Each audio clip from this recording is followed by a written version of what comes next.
Amém? Então, Ele está aqui. Porque Ele está aqui, nós estamos num ambiente seguro. Duas coisas que eu tenho como sonho para minha vida. O primeiro é um culto que nós não precisemos falar de oferta. Esse é um dos meus maiores sonhos. Nunca mais ter que falar de oferta. Deixar um gasofilaço no canto da igreja e as pessoas serem constrangidas pelo Espírito Santo nas suas sementes. Esse é um dos meus maiores sonhos. Porque ninguém precisa ser lembrado de que precisa ofertar.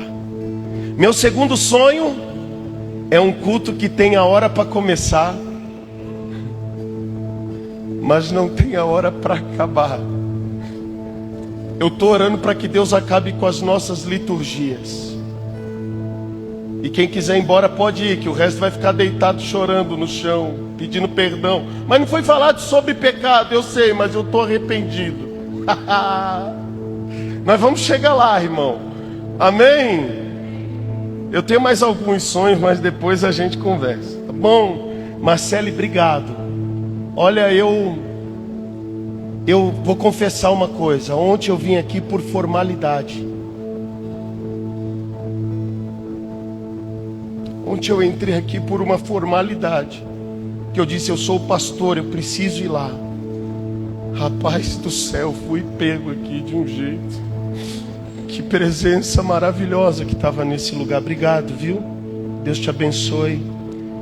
Eu sei que não é pretensão da minha parte, mas você possa levar para os Estados Unidos algo que recebeu aqui também. Algo que talvez você nem saiba que recebeu, mas que ao abrir da sua boca você possa transferir para aquela nação que você mesmo disse que clama. Romanos 8,19 diz que a natureza clama pela manifestação dos filhos. A natureza clama, geme pela manifestação da igreja, dos filhos. Por isso que nós somos uma sementeira, porque nós carregamos uma semente de cura para quem está doente. Eu falo aqui há anos, estava conversando esse dia com a Débora, eu falo aqui há anos, que eu cansei de ser um crente pedinte, e por isso nós começamos esse trabalho. Eu cansei, irmão, de ficar fazendo campanha para conquistar coisa que eu sou herdeiro. Entende? Eu cansei de ficar fazendo 7 dias de campanha para receber de Deus aquilo que eu já sou herdeiro. A Bíblia diz que o ladrão, ele veio, João 10:10, para roubar, matar e destruir, mas que Jesus, ele veio para dar vida abundante. O melhor de Deus, irmãos, olhe para mim aqui. O melhor de Deus não está por vir. O melhor de Deus já veio. Ele está por voltar, mas não por vir. Amém? E Maranata, que Ele venha logo. Eu não vejo a hora de dar uns glória na eternidade. Amém? Quem vai subir com a gente aí? Deixa eu ver. Oh, glória! Amém. Gratidão aí pela equipe que trabalhou arduamente para que ontem acontecesse o nosso encontro aqui. Toda a equipe que trabalhou, que ofertou, que de alguma maneira contribuiu, compartilhou, convidou. Pastor Branco hoje também teve a iniciativa de fazer um workshop de louvor aqui, né? Entrei aqui, estava todo mundo meio embriagado do Espírito Santo. Isso é bom demais. E agora chegou a minha vez de abençoar o seu coração em Cristo. Se você tiver seu coração sensível, pode ser que eu compartilhe uma semente que vá mudar a sua vida. Não a minha palavra, mas a semente que vem de Deus pode. Amém? Então quero pedir, quem está no comando aqui hoje, a Thaís, a Tatá. Coloca para nós aí, Tatá. Segunda carta de Samuel. capítulo 24. 2 Samuel 24, 17. Vocês viram que eu tô chique, né, irmão? De computador. Ainda não tem a maçãzinha aqui, mãe. Mas uma hora nós chega lá. Nem que eu desenhe uma colante aqui. Amém. O Senhor falou comigo esses dias. Tá tudo bem aí? Tá ficando velho, o joelho vai travando, sentado. Cuidado pra você não chegar na idade do Marcelo, viu, irmão? Não é fácil. Escuta, essa semana o Senhor me deu uma palavra poderosa, difícil de ser pregada. Mas aí eu estava com fogo dentro do meu coração para estar aqui hoje. Eu vim muito ansioso para dividir com você algo do coração de Deus. E acho que na quinta-feira o pastor Gabriel me mandou uma mensagem falando sobre o tema desse mês. Eu falei, não é possível, até chorei falando com ele no telefone. Falei, Gabriel, eu estou com uma mensagem com esse tema que você me mandou aqui. E é o mesmo Espírito, né? Querendo falar com a igreja sobre o que o céu está dizendo, amém?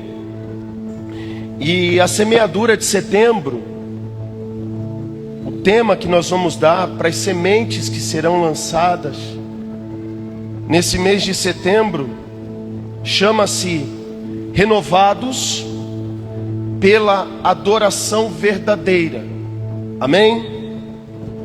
E eu anotei algumas coisas aqui nas minhas palavras, simples, mas muito profunda, que vai abençoar o teu coração.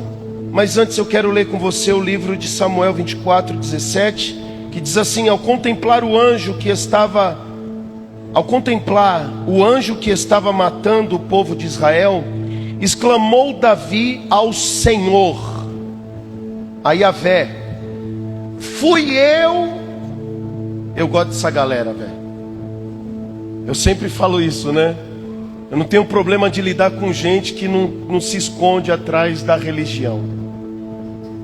A geração de Jonas, sabe, que está vendo o barco balançar e diz: ei, pode me jogar fora que sou eu o motivo dessa tempestade. Eu gosto de gente que bate no peito e chama a responsa. Ele pode até estar certo, mas ele sempre acha que negligenciou alguma coisa, e por aquele motivo ele vai buscar em Deus algo que ele possa fazer para a tempestade se acalmar. O Salmo 32, depois você lê em casa, é um dos salmos mais poderosos que tem, porque Davi diz assim: olha, enquanto eu mantive os meus pecados ocultos, os meus ossos apodreciam dentro de mim. Então o cara que bate no peito e diz: fui eu, ele se livra de uma série de problemas. Escuta, quem aqui já tomou enquadro da polícia? Não é possível, foi só eu. Amém. Depois que eu descobri que o Serginho já foi preso, eu falei: pode acontecer qualquer coisa nessa igreja. Pô, só eu que tinha sido até então. Aí encontrei o Serginho. Escuta, quando a polícia ela chega para entrevistar, para abordar alguém, a única coisa que a polícia quer é que você seja honesto. Porque o cara é pego, como eu já fui, num beco de uma favela. Aí o policial pergunta: o que você veio fazer aqui?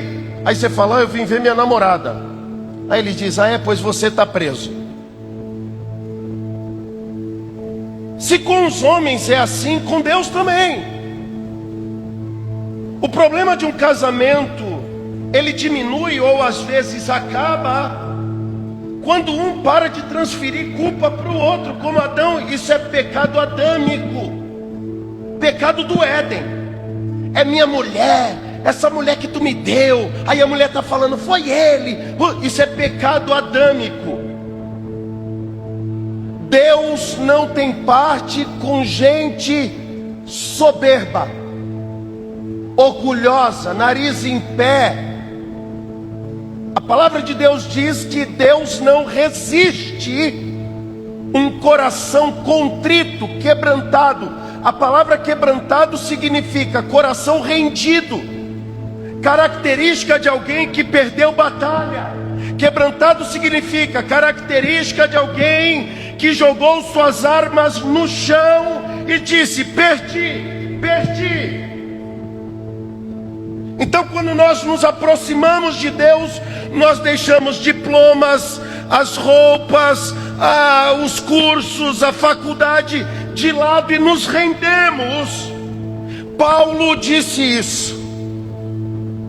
Foi criado aos pés de Gamaliel, circuncidado ao 8º dia. Irmão, Paulo era um homem estudado, letrado, doutor da lei.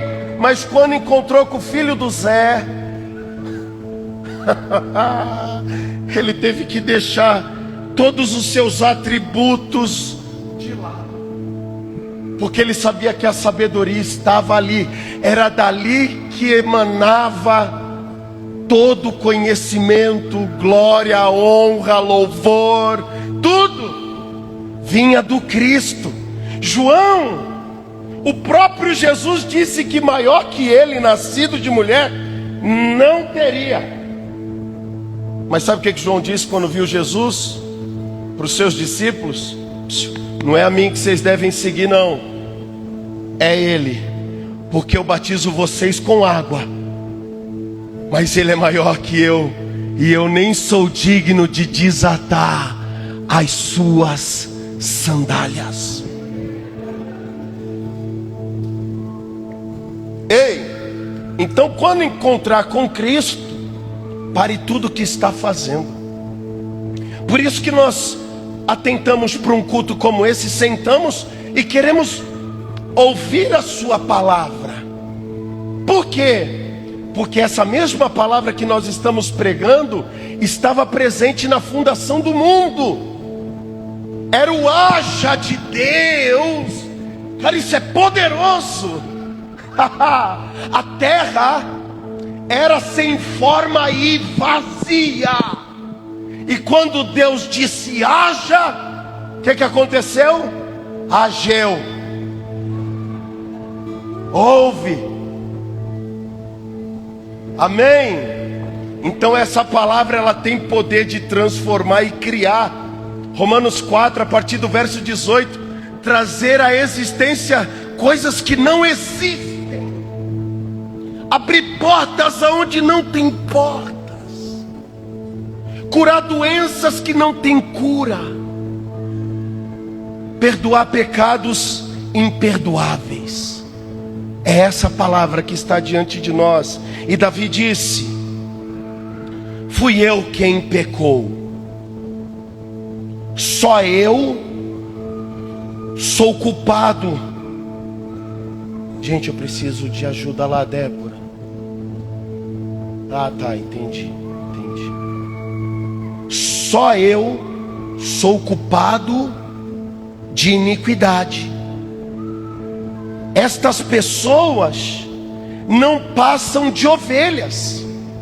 Essas pessoas que estão sendo afetadas, feridas e mortas, elas não passam de ovelhas. Que mal fizeram? Venha, pois, sobre mim o teu castigo, e sobre a minha família a tua correção. Olha que homem de Deus aqui, irmão. Foi isso que Jesus fez na cruz, Júlio. Foi isso que Jesus fez na cruz. Ninguém tira a minha vida, eu mesmo a dou. Se o povo tivesse escolhido matar Barrabás naquele dia da crucificação, ele teria dito: não, quem vai ser crucificado sou eu. porque ele carregou toda a nossa culpa. Davi fez isso.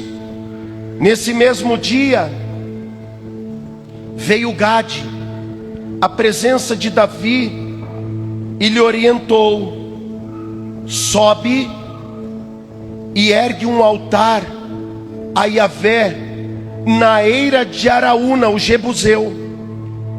Sem demora, subiu Davi, segundo as instruções de Gade, como Yahvé lhe ordenara. Assim que Araúna viu o rei Davi e seus soldados dirigindo-se ao seu encontro, saiu e prostrou-se perante o rei, rosto rente ao chão, e declarou, Araúna declarou: o que desejas, meu senhor e rei, do teu servo? E Davi respondeu: adquiri, eu quero comprar de ti este terreiro e edificar aqui um altar no meio da minha gente, no meio do meu povo. Então declarou Araúna a Davi: que o Senhor, meu rei, a tome para si, sem pagamentos, e a ofereça em sacrifício como te aprover. Eis aqui também os bois para o holocausto, o sacrifício totalmente queimado, o debulhador e o jugo dos bois para a lenha. O servo do Senhor, meu rei, tudo entrega de boa vontade a você, rei. E concluiu Araúna dizendo: que o Senhor, o teu Deus, aceite a tua oferta. Contudo, Davi, o rei, replicou a Araúna: não, eu faço questão de comprar a tua eira por um preço justo, pois eu não quero oferecer a Yahvé, meu Deus, sacrifício, holocausto, que não me custe nada. E Davi pagou pela aquisição do terreiro e dos bois 50, só até aí, peças de prata. Então escute, o bicho está pegando em Israel, tem gente morrendo. 70 mil pessoas até aqui já tinham morrido de uma praga, pelo castigo de Davi, pela atitude inconsequente de Davi. E observe que nós, como sacerdotes, preguei isso aqui há 15 dias atrás, perceba que nós, pais e mães, filhos de Deus, quando negligenciamos a vontade de Deus, escute, sobra para um monte de gente. Quando você tem uma atitude longe da vontade de Deus, parece que quem está ao seu redor sofre também. E nessa ocasião,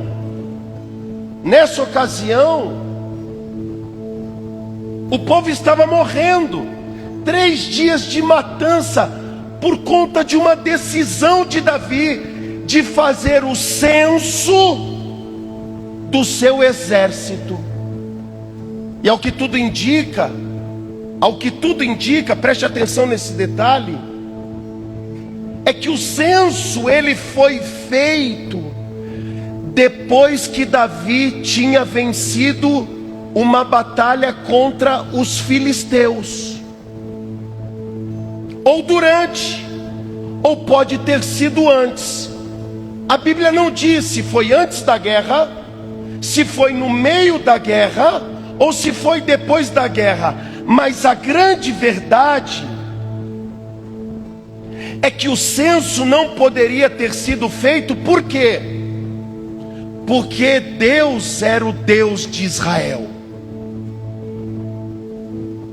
E a atitude de Davi de fazer o censo, de uma certa maneira, era para mostrar que a batalha seria vencida, ou tinha sido vencida, por causa da força do seu exército e da sua liderança de rei. E eu anotei algumas coisas aqui que nós aprendemos com isso. O censo realizado pelo rei Davi em Israel é visto como um erro. Por quê?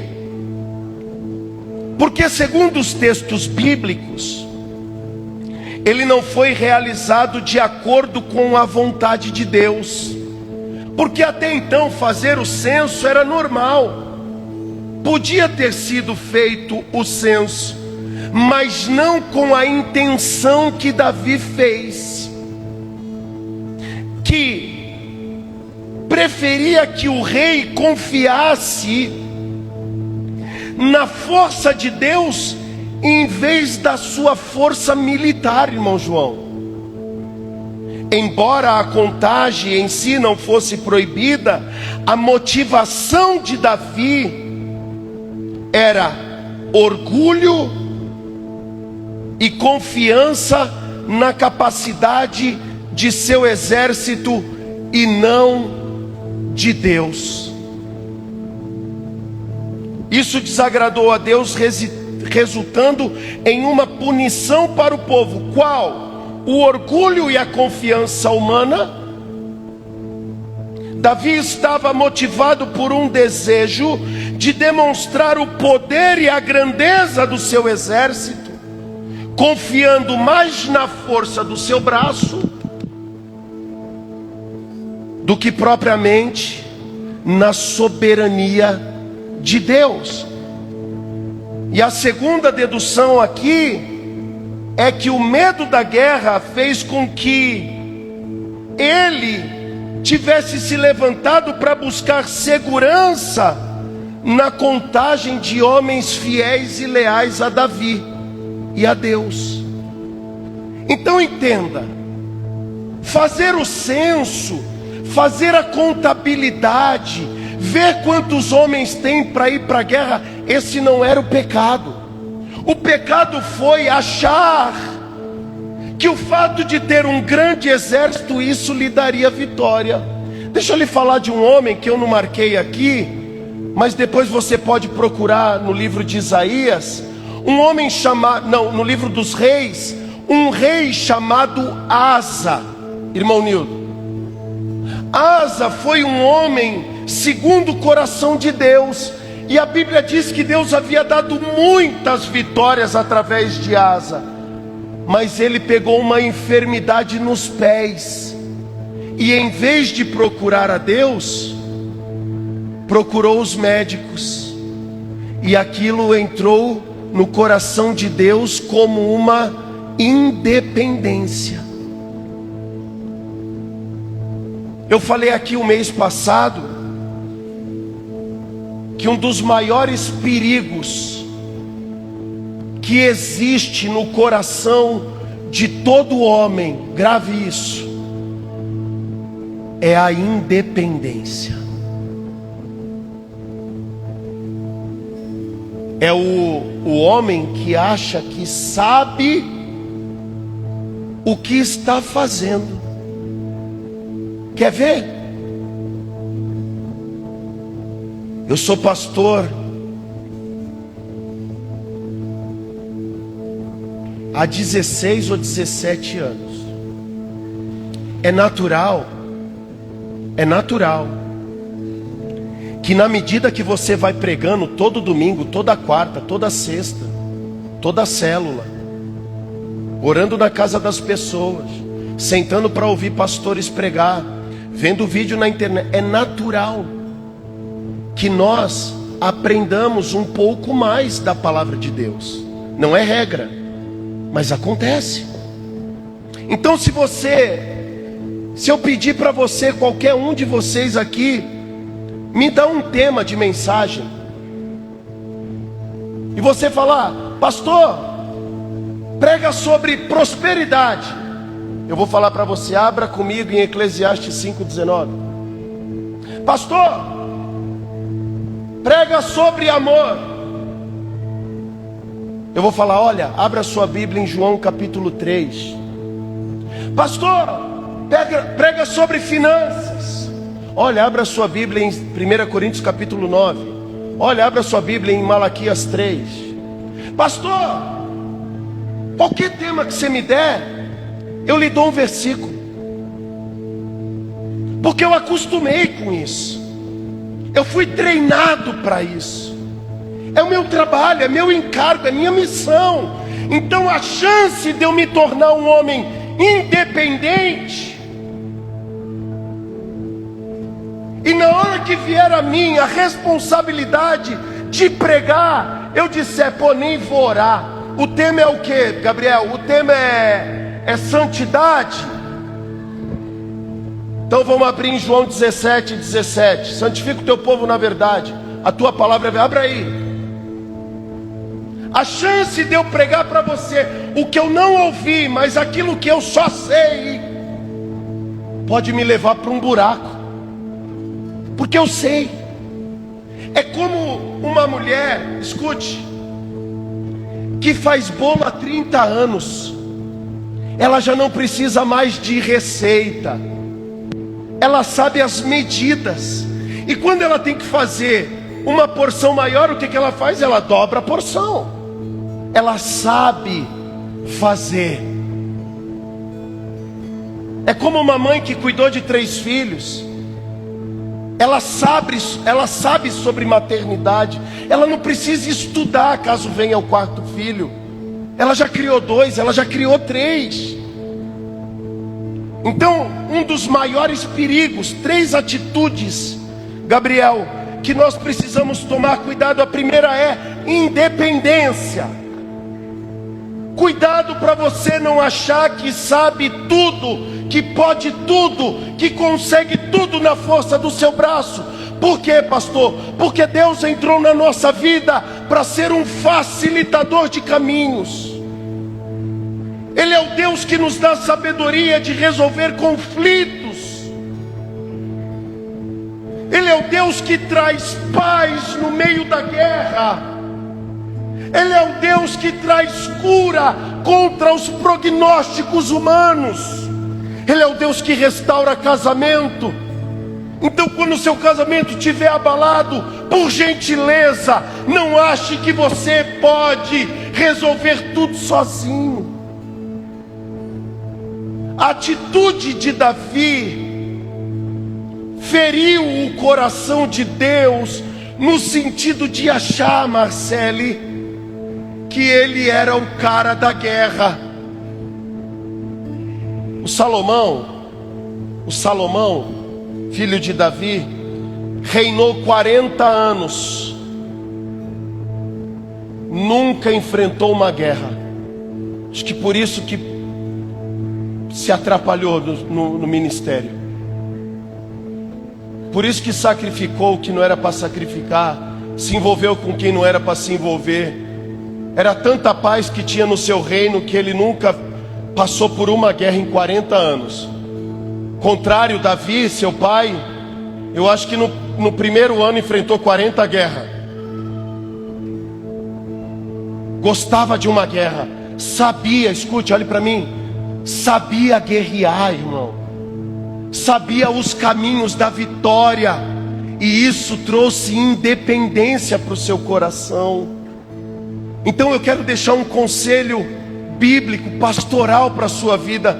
Tome cuidado com a independência. A independência, ela é um inimigo de um adorador. Um homem independente, ele não sabe como adorar a Deus. Porque quando você adora, você chama Deus para andar junto contigo. É um estilo de vida. Escute isso aqui, adoração é estilo de vida. Não é a música que nós cantamos no domingo, é a resposta que nós damos ao sair do culto de domingo. Quando Jesus disse, aquele que quer vir após mim, tome sua cruz, ele está dizendo, aonde você for, as pessoas precisam ver você crucificado com Cristo. Gálatas 2:20, Paulo disse aos Gálatas: já não sou eu mais quem vivo, mas é Cristo que vive em mim. Adoração é estilo de vida. Segunda coisa que nós devemos tomar cuidado: atitudes inconscientes que roubam a glória de Deus.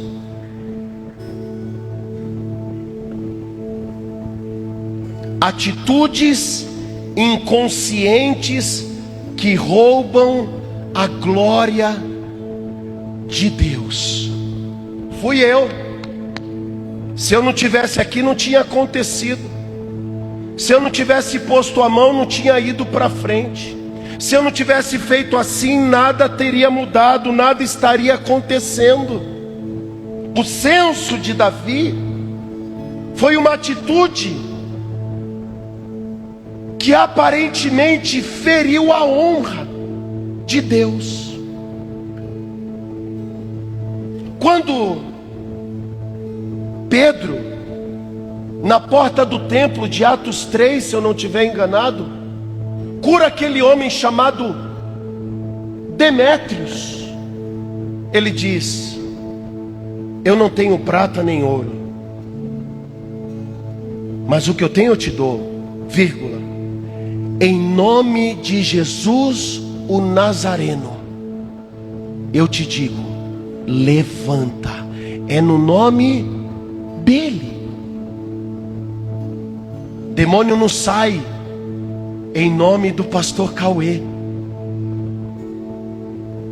Lembra quando os filhos dos judeus saíram para expulsar demônio, evangelizar, e tomaram uma surra do demônio? O demônio disse: olha, Paulo eu conheço, Jesus eu sei quem é, mas e vocês? Quem são? Quem somos nós, irmão? Se não apenas um instrumento na mão de Deus para dar vitória àqueles que nos cercam.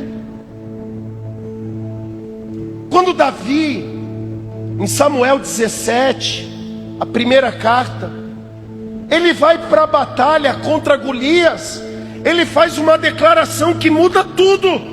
Ele diz: olha, tu, Golias, vem contra mim com espadas, escudos e lanças, eu porém vou contra ti em nome do Senhor dos exércitos.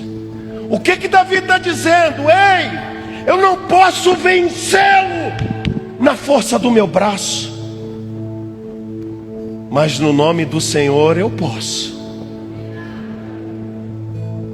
Então, tome cuidado, olhe para mim, tome cuidado com atitudes inconscientes que queiram roubar a glória de Deus. Irmão, eu passo por isso direto. Esse dia eu fui pregar numa igreja em Peruíbe, o menino me mandou um texto que eu fiquei: meu Deus, não é sobre isso. Eu disse: irmão, tudo que aconteceu lá só aconteceu porque Jesus passeia no meio da igreja. Porque a chance da gente dizer: olha, eu estou pregando muito, aleluia, se eu não tivesse ido lá, o culto seria um fracasso. Irmãos, é inconsciente. Ele é recompensador. Porque Coríntios 15:58, a primeira carta, diz que todo esforço no Senhor não é em vão. Por isso que eu acho legal o termo voluntário, mas eu também acho que nada é voluntário, porque tem recompensa. É uma linha muito tênue. Então nós somos voluntários, amém? Eu sou um também. Mas a partir do momento que eu sou recompensado, deixou de ser voluntário. Eu posso até ser um escravo, mas eu jamais sairei da presença dele sem a minha recompensa. Então tome cuidado com isso. Tome cuidado para que inconscientemente você não roube a glória de Deus. E terceiro, o esquecimento de quem Deus realmente é. Olha aqui para mim, por favor. Deixa eu lhe falar uma coisa. Eu estou com uma mensagem no coração. Eu vou falar ela a qualquer momento desses aí. Qualquer dia desses eu tô transbordando com uma mensagem que eu ouvi de Deus. Sobre isso aqui que eu vou falar. Olha aqui para mim. Sabe, cada um aqui, a começar por mim, nós temos uma história de livramento. Sim ou não? Sim ou não, irmão? Cada livramento, né, irmãos? Cada diagnóstico que nós já recebemos.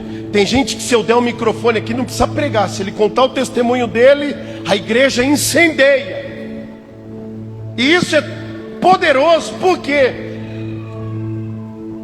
Porque Deus estava do nosso lado nos momentos mais difíceis da nossa vida. Sim ou não?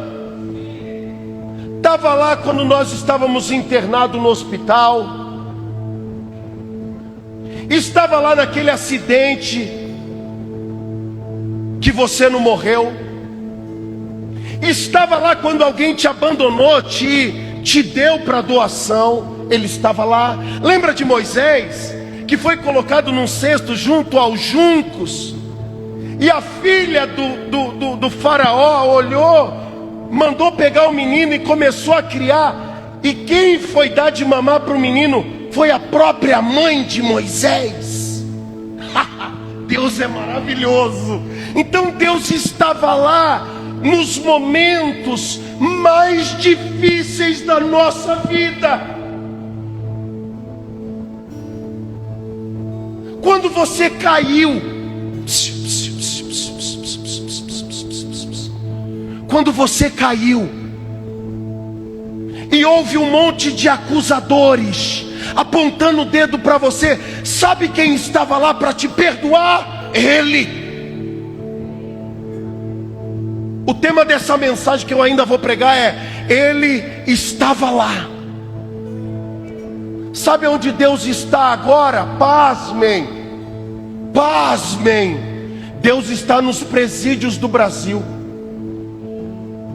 Tem homens de Deus indo lá levar o reino para dentro das cadeias. E não é que Deus vai lá para convencer aqueles homens da vida que eles estão vivendo. Aonde você se converteu, Jonathan?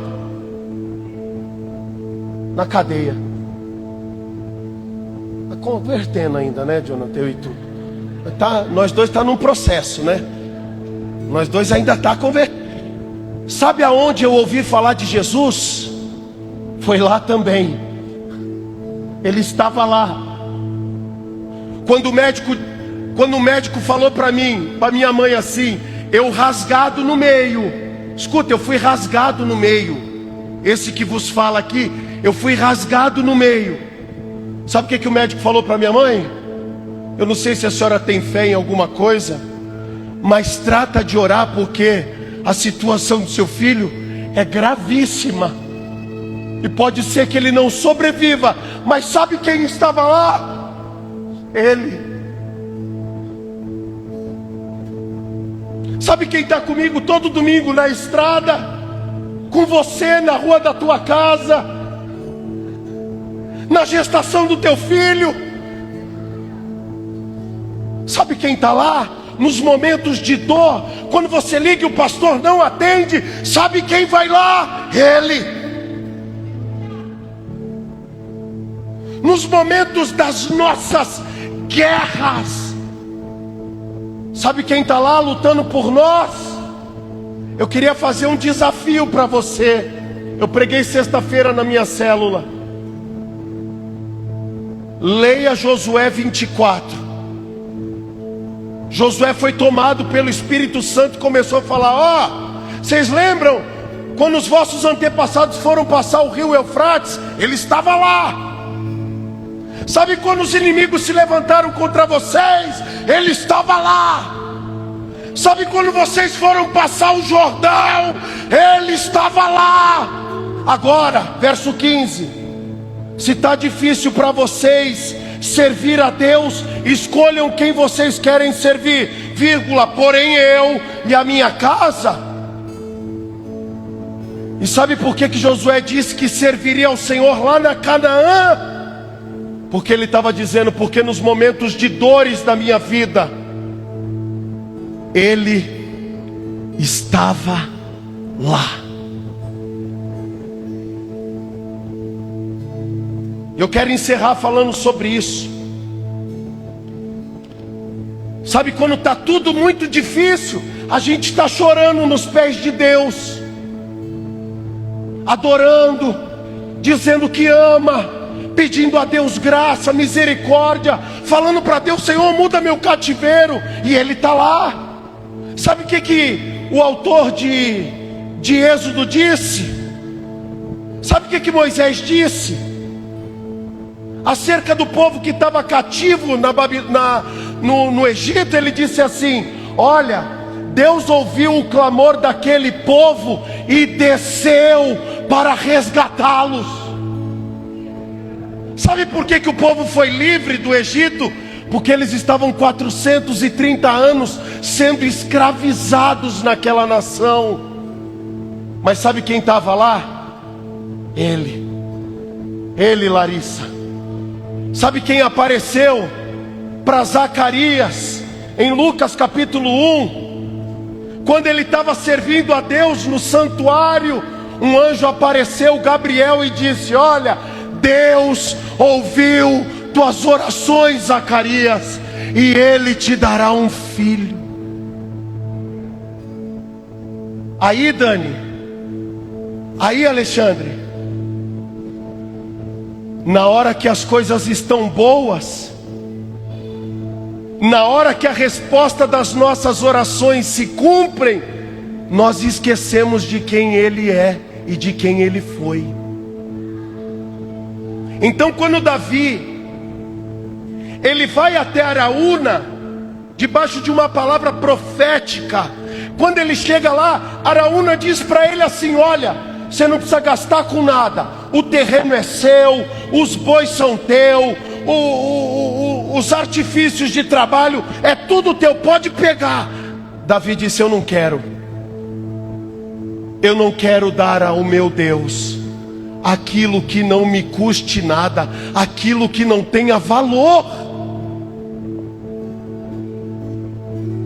Então quando nós chegamos, irmãos, na presença de Deus, nós não podemos entregar qualquer coisa. Deixa eu lhe fazer uma pergunta para encerrar. Quanto tempo faz que você já não chora mais no seu quarto fechado? Olhe para mim. Vamos bater esse papo de homens maduros. Quanto tempo faz que você já não faz mais os teus devocionais? Ei, quanto tempo faz que você não fala mais de Jesus para ninguém? Quanto tempo faz que você não senta com a sua família ao redor da mesa, como diz o Salmo 128? Como broto da oliva ao redor da mesa serão os filhos do homem que teme a Deus. Quanto tempo faz que você não senta com os teus filhos na mesa, olha nos olhos dele e diz: assim diz o Senhor? Quanto tempo faz que tem coisas na sua vida que estão para ser resolvida, perdão que precisa ser liberado, e você cruzou os braços e já não se constrange mais com a vida que está vivendo? Quanto tempo faz que você já não escuta mais um louvor? Quanto tempo faz que você já não lê mais um livro? Que você não chora mais?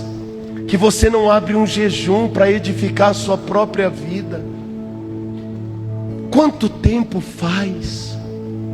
Então, das 3 coisas que nós ouvimos aqui, a primeira é o perigo da independência. Tome cuidado com isso. Segundo, cuidado para você não roubar a glória de Deus. Quando alguém lhe perguntar qual é o segredo da sua vitória, não diga para ele: foi um curso que eu fiz quando eu era moleque. Diga: olha, Deus até usou meus recursos humanos, mas a vitória só veio porque Ele estava presente. E terceiro, não esqueça de quem Ele é. Amém? O que fazer quando você está longe do seu propósito? Adore a Deus em espírito e em verdade. E segundo, tenha uma atitude de alguém que verdadeiramente se arrependeu. Eu não posso me arrepender só com as minhas palavras. Eu não posso. A árvore não é conhecida pelas folhas. Israel era lindo, roupa de crente, cabelo de crente, barba de crente, sandália de crente. Mas Jesus disse: vocês não passam de sepulcros caiados. São túmulos pintados de cal. Por fora está lindo, mas por dentro está morto. A figueira não está dando fruto, não é por causa da terra. Escute, a figueira não estava dando fruto, não era por causa do produtor, não era por causa do clima. Sabe por quê? Porque ao redor da figueira estava cheio de videira dando uva. Era só ela que não dava figo. Será porque ela queria dar uva? Será porque ela só tinha aparência de quem dava fruto? Quem somos nós? Quem é você quando tudo está bem? Ou você só ama Deus na dor, quando está sem dinheiro, e quando o dinheiro vem vocês para de orar? Quanta gente entrou na igreja por um desejo, e depois de ter sido realizado o desejo, foi embora, Tiago. Sabe por quê?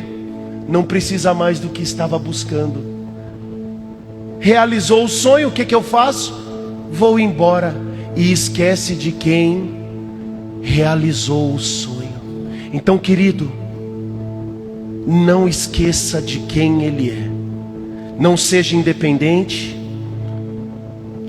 Jeremias disse isso no capítulo 9. Não confie o rico na sua riqueza, nem o sábio na sua sabedoria, nem o forte na sua força. A dona Cida é agricultora. Ela pode ter o melhor fertilizante do mundo. Se Deus decidir que não vai dar fruto naquele pé de maracujá, Nildo, não dá.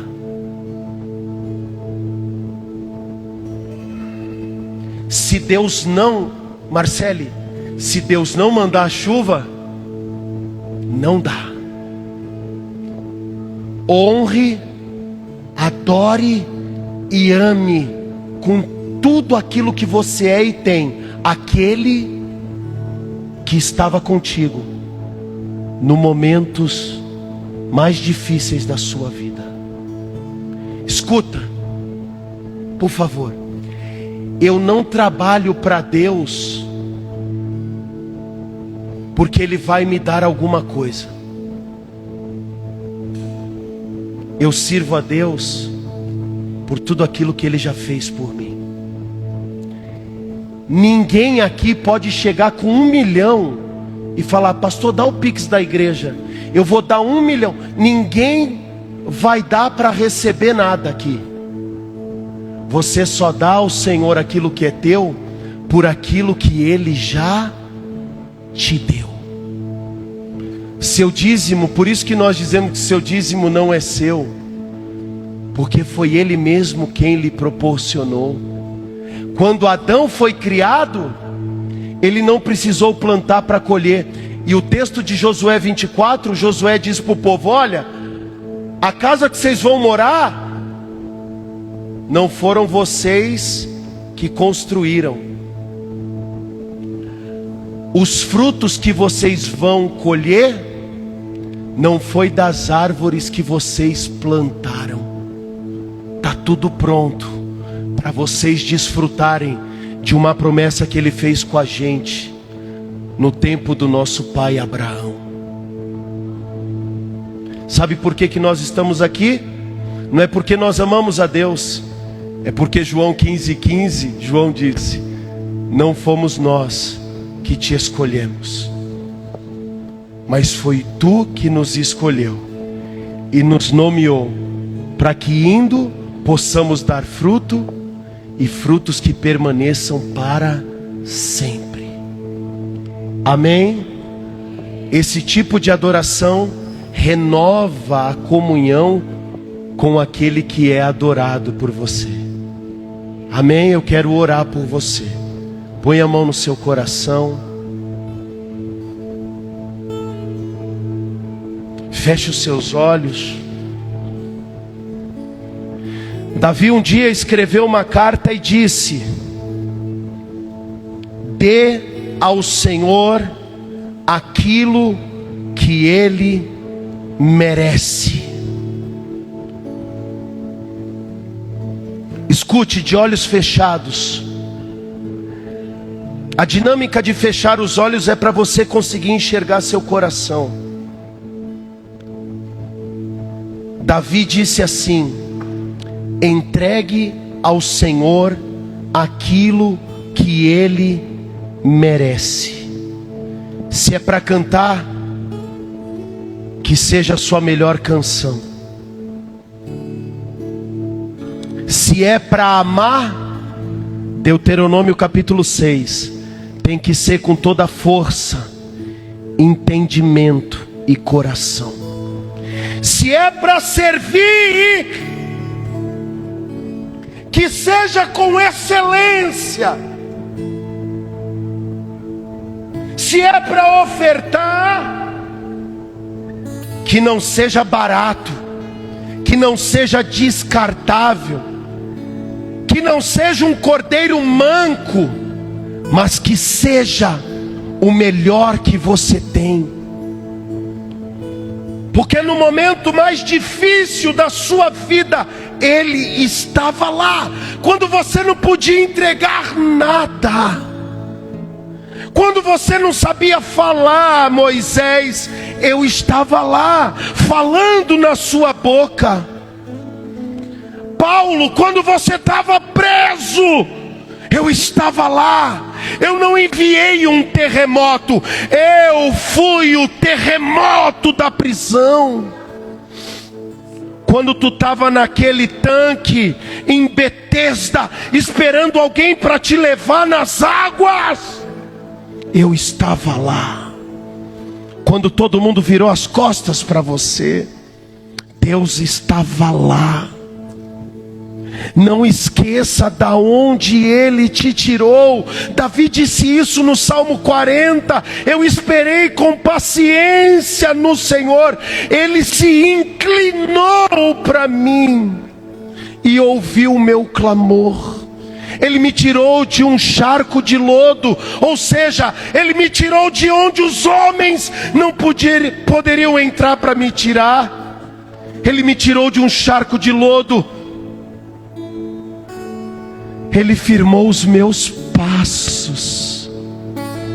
Quando eu caí, quando eu abandonei os teus princípios, você me resgatou com sangue. Ele estava lá quando a sua condenação estava sentenciada, quando Satanás já tinha posse das nossas vidas. Ele estava lá na cruz para nos pregar libertação, para consumar, para aniquilar, para pagar, quitar a dívida que havia sido feita no jardim do Éden. E está escrito que o primeiro Adão pecou, mas o segundo Adão venceu a morte. Aleluia! E você está aqui, sabe por quê? Porque ele estava lá. Então nada do que você faz é porque você é bom. Tudo que dá certo na sua vida tem um segredo, e o nome dele é Jesus Cristo.